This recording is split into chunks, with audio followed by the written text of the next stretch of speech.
Hello and welcome. I'm Stella Maher, a parent-teen relationship consultant and founder of the Parent-Teen Bond Academy.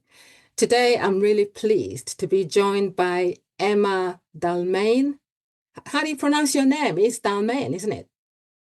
Yeah, you actually pronounced it right. I usually get Dalmayne, so you did really well. Okay, yeah, I'm glad I got it right. Okay, so You so did, I'm you did. pleased to be joined by Emma Dalmayne, CEO of Autistic Inclusive Meets, also known as AIM, for the first Yeah. of a series of expert conversations focused on supporting parent-teen relationships. And the topic we're going to be discussing today is understanding neurodivergent teenagers beyond labels. So, if you're a Yeah. parent or carer who is navigating the teenage years and feeling unsure, disconnected, or overwhelmed, especially where neurodiversity or SEND is part of your family's experience, I want you to know that this conversation is here to support you, not to judge or fix. So today is not about diagnosis or strategies or getting things right. It's about slowing down, widening our understanding, and setting and seeing teenagers as whole human beings with emotions, needs, and experiences that deserve compassion and curiosity. Our aim is to offer insight, reassurance, and a different way of looking at what might be happening beneath the surface in a way that feels trauma informed, send inclusive, and grounded in real family life. I'm really grateful to Emma for being here to share her experience and perspective today. And I hope this conversation helps parents feel a little less alone and a little more understood. So let's begin. So, Emma, when we talk about understanding neurodivergent teenagers beyond labels, what does that really mean to you? It's a very good question. I think beyond labels is an interesting way to put it because I don't see autism, ADHD, dyslexia, dyspraxia as labels. I see them as a recognition. Mhm. And to look at a teen and actually understand how they're feeling and what they're doing and what they're thinking and why their reactions are that way, you would have to take into consideration that they are autistic, etc. Otherwise, it wouldn't work. Yeah. Yes, of course, that makes a lot of sense. And Yeah, it's all about differentiating their yeah. behavior from their identity, from who they are. Yeah, That's I suppose so. I mean, yeah, a lot of parents will say, my son has autism, but it doesn't define him. But yeah, it actually does because yeah, he is fully autistic. absolutely. So every decision, thought, and everything else is made by his autistic brain. Hmm. So to find out why someone is behaving the way they are, if they're unable to communicate with spoken word, there's a lot of other ways that you can put in for that person to communicate. They can draw it for you, they can reenact it with figures, they can sign, they can use an AAC device, a Yeah. communication device. They can write it if they're able to write it. So Hmm. it's enabling them with the right tools to be able to communicate what's wrong. But even then, they may not be able to put it into words. Yes, absolutely. It can be really hard to communicate how you're feeling. So And let, their yeah, expressions on their face may not correspond with the emotions that they are feeling. If I'm angry, I'm absolutely. autistic. If Yeah, I'm really angry, I laugh, yeah, which that tends can to be happen. quite Yeah, misleading. People usually know yeah. to back off if I start Mm, laughing. They're like, oh God. mm, mm. So it can be really hard to know and to communicate it. I Yeah, think there's a misconception that if someone is speaking and not non-speaking, that they can always communicate, yeah. because sometimes they can't. Yeah. So in a way, labels can actually help, but it's just making sure that they don't Recognitions limit can help. understanding. Yeah. Yeah, Yeah. Yeah. Being recognized as being neurodivergent and absolutely. knowing which different names are applicable to you as an Mm, individual does help mm, massively. It can mm. explain a lot of things about an individual. And when they're diagnosed, it can help dispel a lot of self-doubt and second guessing, and it does help. But Yeah, absolutely. diagnosis is a privilege. It can take years. And in the Black Mm, community, as you know, we are often seen as aggressive, standoffish, mm. rude. We're not always diagnosed autistic. Yes, It absolutely. can, yeah. The stereotypical idea of an autistic is a white, cis male, blue eyes, blonde hair in a corner, with looking through ice or glass or something. And that's the idea. You never get pictures of a black, teenager or you just don't see it. And Yeah, it needs to but be seen a yeah. lot more. But Yeah. it's a wide spectrum and it involves different colors as well. Yeah, everybody's capabilities fluctuate and go up and down, and Mm, sometimes they can do something and sometimes they can't. And yeah, it's about dispelling the myths and assumptions of functioning labels. yes, yes. Yes, I suppose the best way to look at it really is to help parents to understand what their teens are going through, particularly those that are neurodivergent, and Yeah. supporting them to be able to communicate in a way that benefits both the parent and the young Yeah. person. Yeah, definitely. And there needs to be more of that. I Yeah, think parents see their teens as, when they are standoffish or they answer back, you've got to look at what's behind that, what has triggered it, absolutely. Absolutely. Yeah, yeah. what need isn't being met. Mm, mm. Yeah, it's about recognizing the behavior as being different from the person. Yeah, and not always listening to the tone that they're Mm, using. Sometimes they may have an aggressive tone, yes, but they don't mean to. It's because they're frustrated or they're hurt or they just want to communicate absolutely, something and they're feeling they have to do it forcefully. It's absolutely. not always about, yeah. Mm. So what makes some adolescents particularly complex for neurodivergent young people? Well, you've got puberty, Mm, you've got the media showing, young men and women, young teens, how they're meant to look mm, body wise. And yes, you've got absolutely. people like Andrew Tate waxing lyrical, that men and women need to be kept in their place. And they've got all these Mm, conflicting messages. mm, And it's incredibly hard for them. yes, Incredibly hard. That they're also battling the difficulty of communication yes, with their absolutely. peers, with adults. Mm, As you know, being autistic, mm, Stella, you can look at someone and when you're trying to formulate a response, read their expression, read their body language, yes, yes. are they engaged? All of these things, all the things around you, you're trying not to look everywhere so that you're not Mm, distracted. mm, That's incredibly hard as well. mm, And in societal norms, it is the norm to make eye contact, isn't it? yes, It's yes, expected, absolutely. but Yeah, yeah, which is not but it can comfortable also, for for it a can lot be of us, it's uncomfortable. Yeah, very yeah. uncomfortable. It feels like the palms of my hands are being rammed into my eyes when I'm forced to make eye contact. Mm, absolutely. So it's exhausting.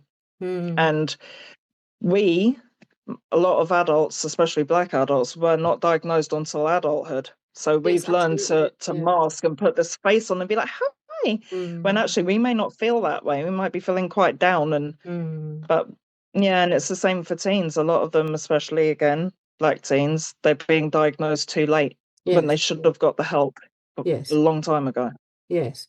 And when The you're prisons not are full. diagnosed, yeah, when you're not Yeah, diagnosed the and prisons you're are full trying of to fit undiagnosed in, yeah, autistic. Yeah, exactly. There's also that fitting in thing. What clothes do they wear? Should you're they be trying to, promiscuous? Because teens, their peers expect them to, be, out there snogging boys or girls or whatever. yeah, But yeah, they might find that very hard due to sensory issues absolutely, and not being able to absolutely, relate. And yeah, it's yeah. hard for them to know Sensory and exactly what's, emotional overwhelm, yes, particularly when massive. they may not even be aware of what's happening because they're not diagnosed yet. And their peers are Exactly. not understanding why they're behaving the way they're behaving, you know, that it Yeah. doesn't. there's an increased demand, in terms of social, academic, and expecting them to be more independent, and they're dealing with Yeah, all of that. And there's also the aspect of masking and exhaustion and yeah, yeah, I think everything can add up to make things particularly hard for neurodivergent yeah. young It people. really can. Yeah. It really And it's can. not just There's, out in the community, it's also at home. oh yeah, yeah, Yeah. yeah. It can be hard. Hmm. I think parents need to assume competence a lot more with their teens Hmm. as well. That and always put things in place so that they can be as independent as possible. Yeah, yeah. And the another aspect is that these can all lead to, a lot of pressure, and then they can show up as withdrawal or conflict or shutdown, you know, and Yeah, and and some parents just may not know how to deal with that, and they will assume that the young person is being stubborn or disobedient or just being yeah. difficult. Especially if Yeah. the parents are autistic themselves, Yes, absolutely. but Mm, we'll find it even more, mm, yeah, frustrating and mm, yeah, mm. I suppose it's just providing that support, really, because uh, um, parents are not really doing anything wrong. They're just simply trying to make sense of what's going on. And yeah, it's yeah, about helping them to understand how to support their neurodivergent teens. yeah, yeah. I So think the from best thing you can do yeah. is be led by your child and listen to them as much as Mm. possible Yes, absolutely, absolutely. So with whatever communication they use. yeah, yeah. Sorry. I wasn't trying to interrupt you. It's all right. Yeah. So from your experience, what do parents of neurodivergent teenagers most want others to understand? Um, that you should presume competence for our kids. As you know, a lot of parents are having trouble getting early health care plans in place. Mm, Schools aren't backing the applications because, as you know, schools are a business and the funding they get is not ring fenced to that child if there's no HCP in place, so they mm, can spread it right across the school. mm, Whereas if there's an EHCP, it has to be spent on that child. So a lot of schools aren't backing mm, EHCPs. But I think parents would want schools to invest, the government to invest in their child. I think our children and teens and young people are, even our adults are seen as people who won't contribute to society and who won't pay taxes. And I've been mm. saying this way But before that's wrong RFK anyway. thing. Yeah, That's not true. it's disgusting. Yeah, it's not true. It's not true Mhm. because everybody can contribute to society in their own way. It's Mhm. just finding the way that they can. Yes, So absolutely. that's what I think. I think that parents want people to know that their teens are valuable, funny, worth talking Mm, to in whatever means that they use, worth encouraging, mm. worth putting things in place for. Absolutely. That's what I want anyway as a parent. Yeah, I think it also helps if people understand the emotional load that parents of neurodivergent teens have to carry as well. Mm. Yeah, there's the And constant worry. yes, and that feeling of being judged or misunderstood, particularly if the parent is also neurodivergent.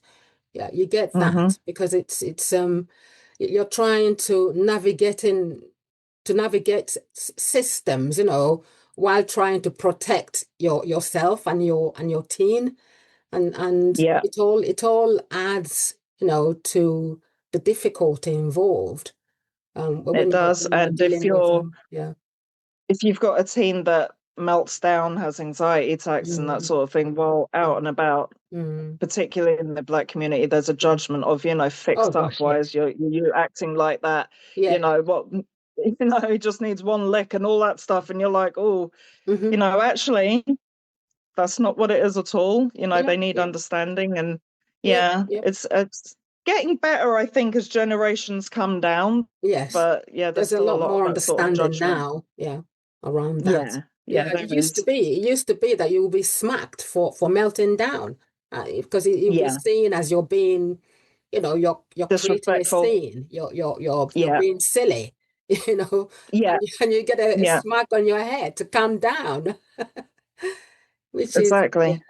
which is sad. Or people would wonder, why is that parent not controlling the child? Because they won't Exactly. Yeah. understand You see a what's lot of, going on. Yeah, yeah. yeah. And I think what's particularly sad in the Black community as well is adults of our age. I Mm, wasn't hit as a child. I was abused in other ways. mm, I'm mixed. I'm half Grenadian, half Irish. mm, But the normalization of violence in the household, being beaten with a belt, and people will laugh. My age laugh. You remember how your mum used to do this, and my mum used to mm. do that, and Yeah, yeah. it's yeah, it's like a trauma sort of reaction to try and Mm. normalize it and make it funny when actually I think a lot of When it parents need isn't, to yeah. Mm, they need to look and think actually that was wrong. It did do me harm because you hear mm, a lot of grown-ups will say, well, it never hurt me as a child. mm. It did because the No, it fact you did. think it's It normal does. and Mm, okay mm, is showing the hurt. Yeah, mm. yeah. Yeah, Yeah, I and as a suppose. parent, I was Mm. advised years ago, that I must smack my son. And I did because teachers and professionals had said, he just needs discipline, he needs to be Mm, punished. mm, And I wish with all my heart I could take that back. So now if mm, I speak to mm. parents who say, no matter how much I smack him, no matter how much I'll say, well, hold on a minute. That's not the answer. Smacking isn't going to help. No, No, not because at it never all. did help. Mm, mm, Yeah, with a child maybe who don't even know how to put it. For a mm, neurotypical child, yeah. maybe Mm. smacking would work if It would no, it doesn't they'd work. It gauge doesn't. the I disagree. It no, it doesn't doesn't. work for It may neurotypical stop a children either. behavior. Yeah, Yeah, it may stop a behavior, but then you need to know why that behavior has happened. absolutely, And absolutely. yeah, and with a neurodivergent child, they're not going to think, oh, I might get smacked, so I won't do this. They Mm, will still do it because they cannot mm. help doing it. Absolutely. So It won't, smacking smacking any will not child stop a doesn't meltdown. work. Yeah, they will just do it in No, private. yeah. They'll just try and Yeah, hide it, exactly. They'll but it they'll still hold it all happens. in, and Yeah. that's where all the self-injuring and things like that come from Yes, absolutely. because they can't let it out, so they're Hmm. internalizing it all. Absolutely. Yeah, Absolutely. yeah. So if parents stopped trying to fix behavior, what might change in how they see and support their teenager? I think I we've think the probably discussed teenagers part of would that. hopefully Yeah. feel a Yeah. lot more comfortable. Mm. Um, Children aren't machines; you can't fix them. You've got to Yeah, accommodate absolutely. and find what works, Mm. and make Mm. sure they're comfortable, that they feel heard, and things are put in place for them. Mm. I think that I would hope that a teen would speak out more Yeah, yeah. and feel more confident. Mm. I was Mm. speaking to a mother last week, and she said that her child had communicated that they didn't want to live. Oh And dear. the parents said, yeah, and the parents said, but I know they won't do anything. And I said, but you don't know You that. don't know You that. should, yeah, the fact You that do they've not know that. communicated that they're Yeah, feeling that yeah. way Mm. is a good thing that they've come out and said it. It's the quiet ones, it's the kids that don't say it that are also a very big concern because they Yes. might just go and do And something. do But the something. fact that Yeah, the yeah. child has said it means Mm. that they want help. It's a cry for help, obviously, It is. if they've Yeah, spoken yeah. it out. Yeah, yeah. I took an overdose at age 13 and I never told anyone what I was intending to do. I went and Mm. did it because I Mm. wanted to do it. Whereas kids that are Mm. saying it, they want Mm. help. That's why they're telling you that they feel that way. Yeah, yeah. I suppose it's all about seeing your teen's behavior as a way of communication, just like you said. Yes. That's a cry for Yeah. help. And Yeah. that cry for help could have happened in other ways. It could have happened as a tantrum. It could have happened, but it's still some sort of communication. And it It helps is. if parents would Yeah. actually try to stay curious enough to understand what's going on and and um Yeah. and You've got the provide that two different emotional things. safety, yes, rather than Yeah. just, You've you got a know, tantrum mm, where if saying, oh, I must show you this cup. mm, Not subtle, I'm autistic. yeah, It's a great cup. yeah, Just yeah, thought I'd show you it. But yeah, a tantrum, let's say that the child wants a lipstick or a toy or whatever Mm, it is they want. mm, Once they've gone past just moaning about it and they're mm, actually distressed and you try mm, and give them the toy and it's mm, not stopping them, that's a meltdown. Whereas mm. a tantrum is where if you give them the thing they want, then they stop because they've Just got stop. what they Yeah, wanted. yeah, yeah. Yeah. So that's the Absolutely. difference. Absolutely. I suppose the important thing here, from my view, really is about connection first and Yes. foremost. Yeah. Building that connection with your child will help you to understand where they're coming from rather than trying to Yeah. fix them. Try to connect with them first. Yeah. Because sometimes there's underlying mental health issues or Absolutely. anxieties. They may be being groomed or bullied. There's, Hmm. if they're teens that are capable of going out, they may be being groomed by older kids to, move Absolutely. things and hold things and take things over county Mm, lines. You don't know exactly what the behaviour is trying mm, to communicate. It's your job mm. to be a detective and try and find out what the trigger is. Yes, absolutely. Absolutely. Yeah. So if there's one thing you'd want parents of neurodivergent teens to take away from this conversation, what would it be? It would be that we are here to help.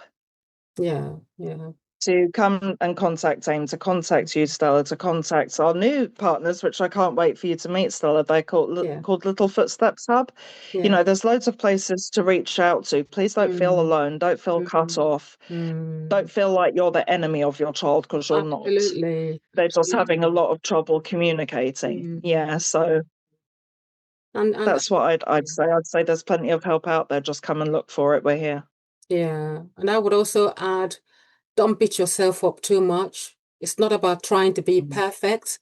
Yeah, Parenting a child, particularly a teen, and particularly a neurodivergent teen, does not come with a handbook. mm, It's about learning along the way and forgiving yourself and trying to build that connection. yeah. Connection Well, first, you're a not mother, aren't you, perfection. Stella? How many children have you got? I have two. I have a stepson and my son, who is also Okay. neurodivergent. Yes. Right. Okay. And both teens or older now? Oh gosh, my stepson is in his 30s and my son is 21. Oh, okay. Yeah. So Yeah, my yeah. eldest is 34. I've got six. My eldest is 34. My youngest is 13. So Wow. between us and between Little Footsteps and the other people that we have around us, we've got a Yeah. good wealth of information to be able to give out. Absolutely. Absolutely. Yeah. Yeah. So thank you so much for joining us today. Oh, you're And so thank you, welcome. Thank Emma, you. for sharing your It's been insights a and your pleasure. views so openly. I know that for many parents and carers, conversations like this can bring up a mix of emotions, relief, Yes. recognition, and sometimes even more questions. And if that's the case Yeah. for you, please know that you're not alone and that nothing you're experiencing as a parent means you failed or done anything Yeah. wrong. If there's one thing I hope you take away from today, it's that neurodivergent teenagers are not problems to be fixed. They are young people doing their best to navigate a complex world, and Yeah. connection, understanding, and emotional safety really do matter. This Yes, they do. conversation is part of an ongoing series where we will Yeah. continue to explore parenting communication, emotional well-being, and ways to support teenagers in a trauma-informed, send-inclusive, and relationship-centered way.